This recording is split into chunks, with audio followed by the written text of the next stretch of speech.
This edition of the Sports Desk, we start at the Diamond. Forget the preseason win that the Lady Saxons pulled off against the Lady Tartars, or do you? It's homers galore for one of these teams. In prep baseball, it's the North versus the South. Can the Spartans knock the perfect record Saxons off of their perch with an early lead? In JUCO baseball, the El Camino Warriors are on an every-game situation to get to the postseason. We show you what it takes to pull off the Warrior postseason play. Sports Desk peeps, there's a whole lot more, so get fired up. It starts right now.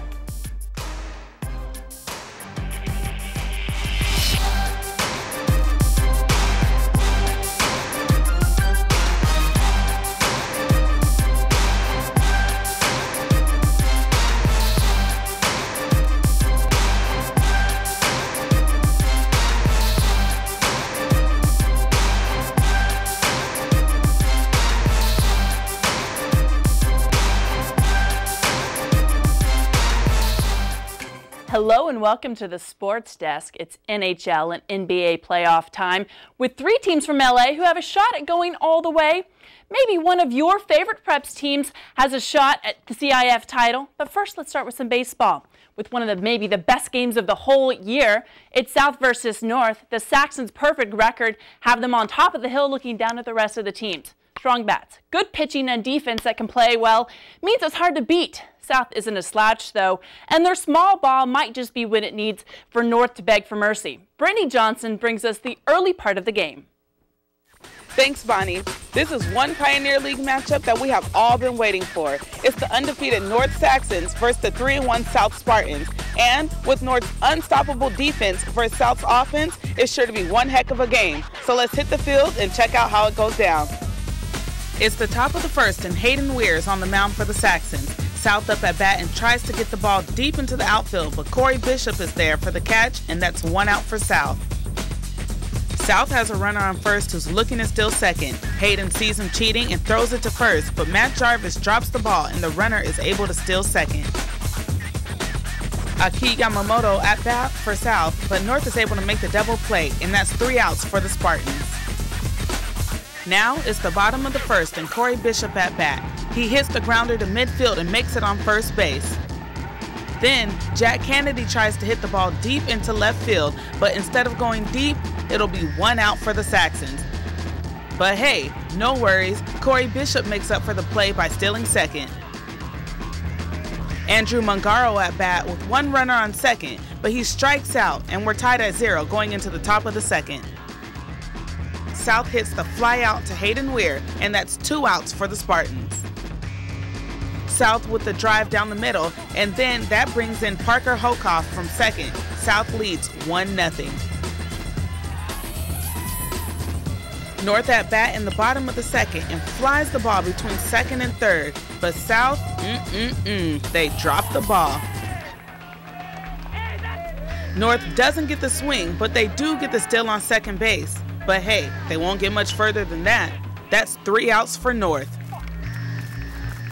Hayden back on the mound at the top of the fourth for North, and South gets the home run to put them up 2-0. Daniel Heggie at bat in the bottom of the fourth with runners on second and third. He hits it baseline and brings home Hayden Weir. The Saxons are finally on the board. Top of the sixth and Aki Yamamoto on third and South at bat. Yamamoto brings it in and Spartans are up easy 4-1. Don't worry, we're going to go back to this exciting North versus South game. It's only going to get better. Let's go ahead and move on to softball now. The Pioneer League softball race is one of the most exciting of the last few years. 4 teams all with firepower at the plate and each with Division I talent on the hill. This game with North versus Torrance is a big deal for Torrance since North beat them in their own tournament in March. David Gascon reports from Wilson Park and takes us through this one. David Gascon here at Wilson Park as Torrance and North are doing battle in softball. The last time these two teams played, North won a walk-off fashion in the bottom of the 7th inning to win the game 6-5. Torrance comes in with a record of 21-5 overall and 3-1 in league play. While North, they're not too bad either. 15-6, 2-1 in league play. So we fast forward to the action, the top of the 5th inning, and the score tied at 2 apiece. Vanessa Gonzalez comes up, and she promptly bangs one into left field for a base hit, the second of the contest for her, causing a pitching change for Torrance. Nicole Iola comes in relief for Washington, and she is immediately greeted by Brianna Ibarra, who hammers this ball to right center field for a 2-run homer to put North on top 4-2. Even after Iola recorded her second out of the inning, the Saxons' barrage continued. Jordan Stamps came up and hit this towering shot to deep left field, bounced over the fence for a ground rule double. And up next, Megan Otino. She came up here, hit a base hit through the hole, and put the Saxons on top by 3, end of 5, 5-2 North. Christina Washington came back into the game for the Tartars, but it was too little, too late. Gabby Fortiana led things off in the top of the 6th inning, and she hits this solo bomb to deep left field, and the romp was on. Saxons were on top, 6-2.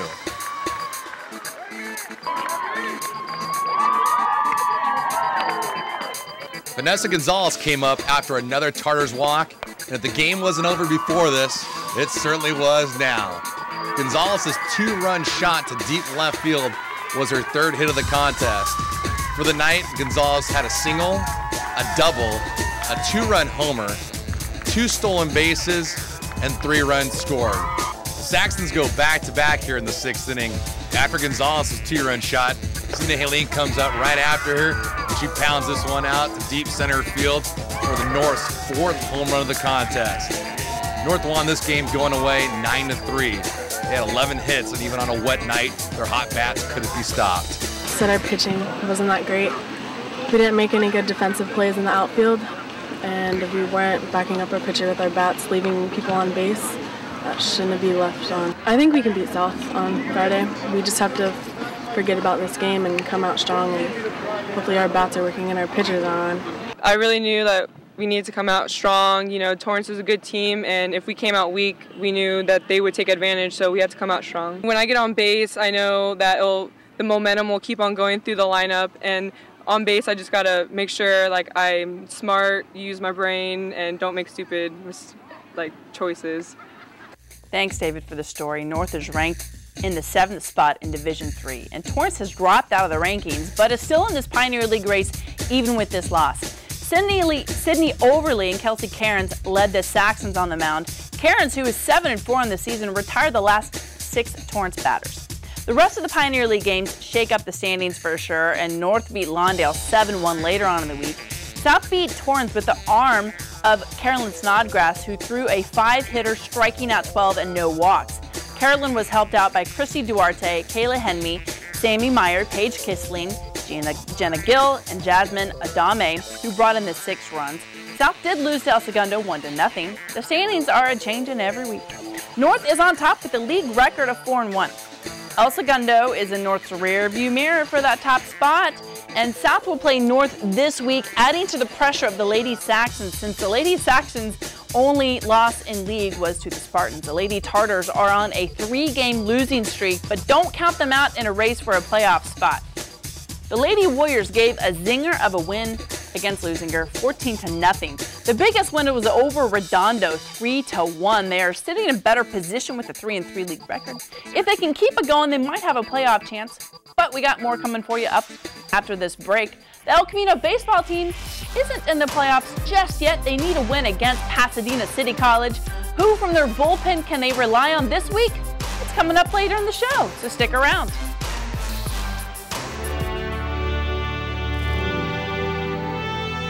Each year, thousands of people come to visit the Vietnam Veterans Memorial. Many reach out and touch the wall to feel some of the 58,000 names that are etched in black stone. But they were more than names. They were brothers, sons, husbands, and friends. People whose lives had meaning and whose stories deserve to be told. Memories like these are the heart of the Education Center at the Wall.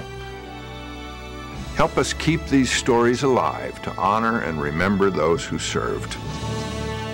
The Education Center at the Wall will preserve the images, letters, and stories of those who served so that their lives will never be forgotten. Call or click now and help us build it. What if you could ignite your child's love of learning with one after-school program? What if that one program was easy and fun? Destination Imagination is the one. Destination Imagination has taught teamwork, creativity, and problem solving for more than 25 years. A major university study showed our students are ahead of others in creativity and critical thinking. Learn more at startateen.org and make Destination Imagination the one for you. Welcome back. Let's talk a little bit about the Lady Warriors softball team. They go into this game against Cerritos knowing that their playoff chances aren't very good, but that doesn't mean they don't give Cerritos a run or fight for their money. Aaron Giddens reports from El Camino. Before the game started, El Camino recognized their 6 sophomores: Aaliyah Williams, Kendall Rolls, Eliana Gomez, Vivian Santa Cruz, Yasmin Antonio, and Barbara Goodwin. Williams is the South Coast Conference leader in steals with 32 stolen bases overall. On to the game. Top of the first, Krista Mele of Cerritos smacks one up left field towards third, putting runners on second and third base. 2 outs, a fly ball from Shelby Blair from Cerritos gives them their first run with bases loaded. Score 1-0 at the top of the second. Williams saves a possible Cerritos run with a double play. Unsuccessful grounders from the first 3 El Camino batters send the Warriors scoreless into the third inning. Top of the third, with runners on second and first, Courtney Brittle sends one flying to the outfield. Bases are loaded. Shelby Blair scores off poor El Camino defense, making the score 3-0 Cerritos. A huge double play by El Camino slows down Cerritos with 2 outs. With runners on first and second base, pitcher Marissa Merced makes a quick catch to snag the third out. Bottom of the third, the Warriors make a comeback. A quick grounder by Yasmin Antonio and a bunt by Priscilla Cardona put runners on first and second base. With bases loaded, Williams hits a grounder sending Antonio home, putting them on the scoreboard 3-1 Cerritos. El Camino sends home another runner. 1 out, runners on third and second. Aisha Salami scores off a hit towards first, tie game. With the runner on second, Santa Cruz hits a grounder that sends a runner home, puts the Warriors up 5-3. Fast forward to the top of the 6th, Brianna Quintana smacks one past third, sending Mele home 5-4 El Camino. Home run Blair puts Cerritos up 7-5. 2 outs, Mele sends the ball straight to left field, sending Castrion home, gives Cerritos the 10-5 win. Sophomore Vivian Santa Cruz says she has great memories from this season. I almost hit a home run over the fence, so didn't get it, but it was a good thing. And towards the team, it was just we got so close so quick, and it was just great bonding. Freshman Priscilla Cardona, who plays second base, says the team will be ready for next season. As a whole, we need to just focus on kind of becoming a team, since the teams do change every year. You need to learn how to play with one another and like your weaknesses and whatnot. But just overall, I think we have a pretty strong foundation. Coach Elaine Martinez says the team has exciting key returners for next year. Jackie Payrafeet, she was our third baseman, and then she pitched a couple of innings in the middle of the game for us. She'll be a returner next year. Our catcher, Fafili Tamilo, she was another big freshman for us this season. And number 3, speed, Aisha Salami. She's probably going to be something to look for next season as well. With this loss, the El Camino Warriors will not be making the playoffs, but it gives them an early start to focus on next season. At El Camino College, I'm Erin Giddens for the Sports Desk. Thanks, Erin, for that wrap-up. Good luck to the sophomores from the Lady Warriors softball squad who are heading to other places. And the Lady Warriors end their season with an 11-19 overall record. There's a lot going on in the El Camino baseball program, whether it's the strategy of the high-octane bullpen or the effort the Warriors are putting toward getting better on defense. It's all coming to a head as they host Pasadena City College, where they need a win to get a better seat in the playoffs. John Lewis punches this one in for you. El Camino College's men's baseball team has been playing with a purpose as the regular season winds down. They're still fighting for second place in their league and to avoid a possible one-game elimination playoff next week. On Thursday, the Warriors took on Pasadena College in Game 2 of a 3-game series. We take you to the bottom of the third, where the Warriors had the bases loaded for big man Austin Boo Waters, and he hits a deep sac fly to center field to drive in number 9, Daniel Timmerman, and that gives El Camino a 1-0 lead. The score remained the same until the bottom of the 5th when Ronnie Golosic hits a hard single to right center field, and that would drive in Luke Klosick for a 2-0 Warriors lead. A couple batters later, first baseman Justin McCullough breaks things open with a 2 RBI base hit into center. He finished with 3 RBIs on the day, and he told me after the game what he was looking for when he smashed that hit up the middle. I had 2 strikes on me. I was trying to put the ball in play, just protect the plate, and put a good bat on the ball. Luckily got a base hit and scored a couple runs with 2 outs. Later in the 5th, left fielder Daniel Timmerman drives in 2 more with this hit between the shortstop and third baseman, and that would give the Warriors a very comfortable 6-0 lead. But the story of the day might have been former Torrance High alumni Rafael Ramirez, who tossed 7 shutout innings, including 6 strikeouts, to show that he's just as good at this level of play, if not better than he was in high school. He talked to us about today's performance. I was very comfortable on the mound. My dude was backing me up. I was hitting my spots. My curveball was on. That's all you could ask for as a pitcher, and that's what a pitcher should do. That's what I did. Just pounded the zone. Got outs. To the bottom of the 6th we go. Second baseman Bryce Savage hits a deep one to left field that confuses the left fielder. No error would be called on the play, and Savage would round all the bases for an inside the park homer. The Warriors would then lead 7-0. Warriors pitcher Grant Wessel would strike out the side in the top of the 8th, and Sean Isaac would take care of things in the 9th to finish off an 11-0 victory for El Camino. Head coach Nate Fernley talked afterwards about his team's overall performance. I think we pride ourselves on pitching and playing defense. If we can do that, then we think we can manufacture some runs. So when all 3 come together, we're a tough team to beat, and today was a really good game. El Camino's baseball team is playing strong heading into the last days of the regular season. They've won 5 of their last 6 games, and they've taken the series against Pasadena by winning their first 2 games. These 2 teams will square off once more on Friday before the playoffs begin. Reporting for the Sports Desk, I'm John Lewis. Thanks, John, for the wrap-up. El Camino's 11-0 win gives the Warriors a win in the right column. Luke Klosick, Bryce Savage, and Daniel Timmerman were just some of the offensive attack in this game. Rafael Ramirez threw for 7 innings and 6 strikeouts. The Warriors pulled the 9th seed for the playoffs, putting them on the road for regionals. We'll let you know how they do against the 8th-seeded Southwestern. Good luck to you, boys. Coming up after this break, there's more baseball with the Knights against the Lancers. But you don't want to miss the end of the South and North baseball game either. Stay right here. I believe that home is where your pet is. And that loving an animal means never giving up on them, never letting them go. I believe that when you spay or neuter your pets, you help decrease the number of homeless animals. Because every dog and cat deserves a place to call home. I believe that I found my best friend at a shelter. And you can too. We believe that together with Best Friends Animal Society, we can bring about a time when there are no more homeless pets. Visit ambassadors.bestfriends.org. Our son is 25 and he's wasting his life. My wife and I think he drinks too much, and we'd like him to get some help. We know he's an adult, even if he isn't acting like one, so we can't force him to get help. But we can't just give up on him either. It's incredibly painful. We want to see him turn his life around and move in a positive direction. How do we get him to do that? We went to a therapist. He told us a good place to start would be Al-Anon family groups, where we could find understanding and support. He was right. It really means a lot to be with people who understand what you're going through. Our friends mean well, but they don't understand, and their advice can be hurtful. We don't get advice at Al-Anon. We get support, and that makes a huge difference. Are you troubled by someone's drinking? You might be surprised at what you could learn in an Al-Anon family group meeting from people just like you. Call 1-888-4-AL-ANON or visit alanonfamilygroups.org. The Bishop Montgomery baseball team is still looking to add another one to the win column. They go into this Delray League matchup 1-7.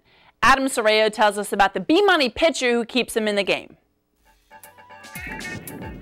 Andy Bershinger and the Bishop Montgomery Knights have won 3 out of their last 4 games, with their only loss coming to today's opponent, St. Paul. Let's see how they do in the rematch. Bershinger will get off to a rough start by hitting his first batter of the day, giving St. Paul the early advantage. It wasn't long before he would settle down, however, as he struck out his first batter of the day to end the first inning and the threat that St. Paul posed.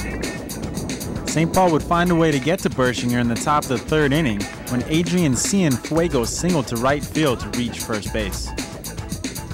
Kevin Romo was up next for the Swordsman as he laid down a nice sacrifice bunt straight to Bershinger and advanced his runner to second base. Cienfuegos then caught the Bishop Montgomery defense sleeping as he advanced to third base on a steal. With the routine ground ball to first base, Cienfuegos scored to manufacture what turned out to be the winning run of the day. Bershinger stepped off the mound and took his chance at the plate, reaching base here by hitting the ball sharply to third. Bershinger proved to be the only runner of the day to reach second base for his team as he gets in safely with the stolen base. The rally would end prematurely for the Knights as Eric Garcia grounded out to third base. Bershinger would try to will his team to victory as he walked to reach base again in the bottom of the sixth, but the St. Paul pitching was just too much for the Knights as they ultimately took the 1-0 loss on the day. We played a good game against them on Tuesday, and we just got good confidence and went out there threw some strikes and gave my team the best chance of winning the ball game. There's only a few games left in the season. You have any goals to finish it out strong? We're playing hard every day. We're not laying down at all. We're going out 100% every day. We gotta push more and get better. Even with the loss, Coach Kyle Snyder hasn't lost faith in his team or his pitcher. Every time he pitches, we expect to win a ball game, and he gave us the best chance we can ask for, and he's going to have a bright future ahead of him, and he's going to have, I believe, 1, maybe 2 more starts here with us, and I just have nothing but the best to say about that kid. He's an outstanding pitcher. Andy Bershinger pitched another great game for the Bishop Montgomery Knights, but the team was unable to get anything going on offense. 1 run was enough to do it for St. Paul as they sent the Knights to another tough loss here at home. Reporting for the Sports Desk, this is Adam Sorreo. Thanks, Adam, for the story. St. Paul managed the win. The night Andy Bershinger pitched 7 innings with 8 Ks. St. Paul's Adrian Cienfuegos scored the only run of the game. If you take a look at the Delray League standings, you'll see top-ranked LaSalle at the top, and Bishop Amat and St. Paul hit the 2nd and 3rd places. Bishop Montgomery might be able to shake up the standings if they can beat LaSalle again. They play St. Monica's in the last week of the season, so there's a chance for some wins there. Now we go to more prep baseball. Okay, we're going to go back to the exciting South versus North Torrance baseball game where South was in the lead. But can North manage to get runners on base? As we go to the 7th inning, Brittany Johnson is at North to take us through the rest of the game. The Saxons wouldn't answer back until the bottom of the 7th when Andrew Mungaro was at bat. With 1 out and only 1 runner on base, Andrew does the unthinkable. He hits it deep into the outfield, and oh no, it's not coming back. This home run would be the game changer, bringing in Matt Jarvis from second. Saxons are now down 1. South switches pitchers, and Dalton Erb is at bat. He doesn't get the hit, but Roman Luna was still second. Dalton at bat again, and look who it is. Roman Luna is here again to steal third. But he is not done yet. South throws a ball, and Roman Luna heads home and ties it up for the Saxons. Somebody better call the cops because Luna isn't the only one stealing bases out here. Corey Bishop is able to steal second. But oh no, he is not done. Jack Kennedy's still at bat and can't get the ball to fly past the Saxons, so Bishop takes matters into his own hands, and he steals third. Matt Jarvis with the hit to get him on first, but he is not stopping there. Oh, and neither is Bishop. Both players are headed home to give the Saxons a 1-point win. I caught up with Corey Bishop after the game to discuss the last few plays. At first, when I stole second, I just saw a ball on the ground, so I decided to go. And then Jack comes up, hits the ball deep, and I tag up from second to go to third. And then Matt Jarvis comes up and hits the ball deep, give me enough time to tag up and make it safe home. He also talked to me about Andrew Mungaro's game-changing home run. Yeah, Andrew always comes up clutch with the big home runs. Like last year, he had a walk-off home run to get into playoffs last year. And he just hits the ball well in clutch situations. It's pumped up the team. You know, once you get those 2 runs, you're only down by 1 now. Amps you up. Dugout got loud, and we came through. Coach Mike DeMaria talked to me about Corey Bishop and his stolen bases. Those are the first 2 stolen bases of the year, to be honest.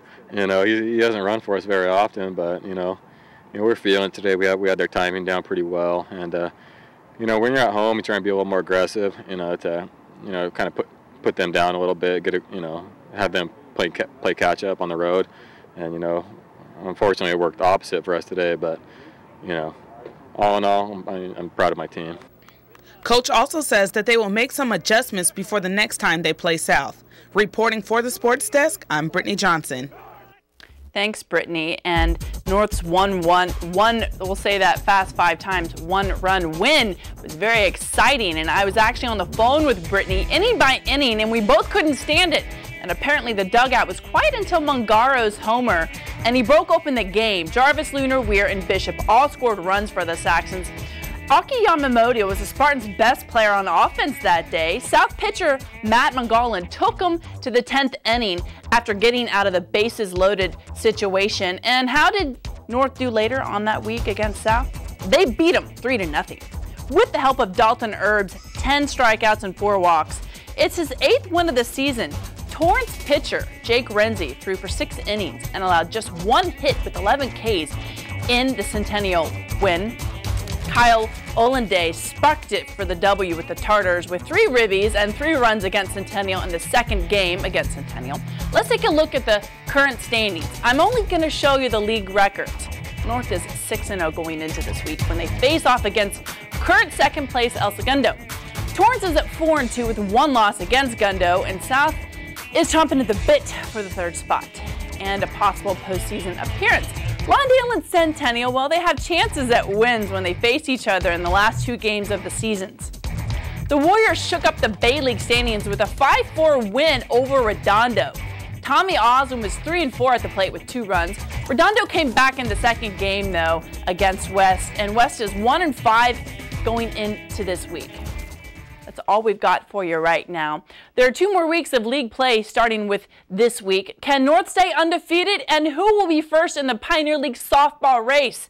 Good stuff. Now, if there's something that we don't know that we should hear at the Sports Desk, here's how you let us know. Take a look at the number on your screen. Give us a call at 310-618-5762. You can email us at thesportsdesk@torranceca.gov. You can view all of our shows online, and you can also go to YouTube. If you put a /CitiCABLE after that, you can access our shows a little bit easier. That's all we have for you. So are you going for the Clippers or the Lakers? Who knows? And what about the Kings? That's right, they might go all the way to the Stanley Cup. So until next time, Torrance, play hard and cheer on your local teams.